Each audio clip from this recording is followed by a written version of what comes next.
Tak dimungkiri, sebagian besar kebakaran hutan dan lahan disebabkan ulah manusia. Membakar adalah cara yang paling gampang untuk membuka dan membersihkan lahan pertanian.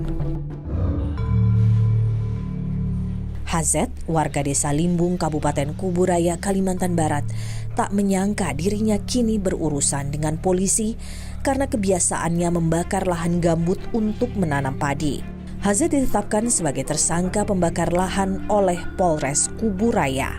Bapak bakar kan ada tujuannya itu untuk bersihkan supaya bisa nanam padi. Setelah Bapak bakar, apa yang Bapak lakukan? Dicangkul, langsung buat tanam. Penghubungnya itu keras, tidak bisa pakai rendah lampu. Kecuali kita mesin, mungkin digali. Hazet adalah petani penyewa lahan. Karena menyewa, lahan garapannya tak selalu menetap. Saat harus membuka lahan untuk ditanami padi, ia selalu melakukannya dengan cara membakar. Praktik ini telah dilakukannya selama 5 tahun. Menurutnya cara ini lebih mudah dan murah. Lahan yang disewanya pun tak begitu luas, biasanya tak lebih dari 5 hektar. Selama 5 tahun ini aman-aman Pak ya? Tidak pernah ada kejadian seperti ini ya? Kalau tidak membakar bisa nggak dengan cara yang lain? Kalau diangkut, kita harus dibakar juga. Pagi bulan kita udah mampu kira-kira itu. Bapak tahu nggak pembakar lahan itu dilarang? Tahu. Tapi kenapa sih Bapak lakukan pembakaran? Hazet dijerat dengan pasal 108 Yungto pasal 69 Undang-Undang tentang Perlindungan dan Pengelolaan Lingkungan Hidup. Ancamannya maksimal 10 tahun penjara. Kebakaran lahan yang dipicu Hazet menghanguskan lahan gambut seluas 5 hektar di samping Bandara Internasional Supadio.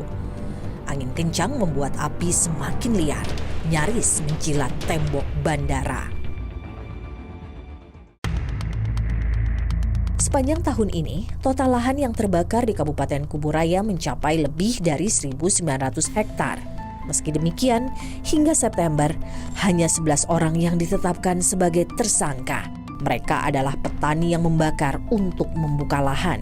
Kebakaran yang mereka picu lantas menyebar tak terkendali.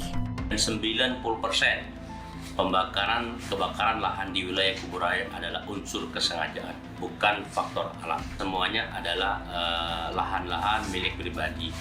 Dan untuk konsumsi atau perusahaan sampai saat ini masih terus dalam proses penyelidikan dan pengembangan yang kami terus kerjakan bersama stakeholder terkait. Hal yang sama juga terjadi pada kasus karhutla di Kabupaten Ketapang.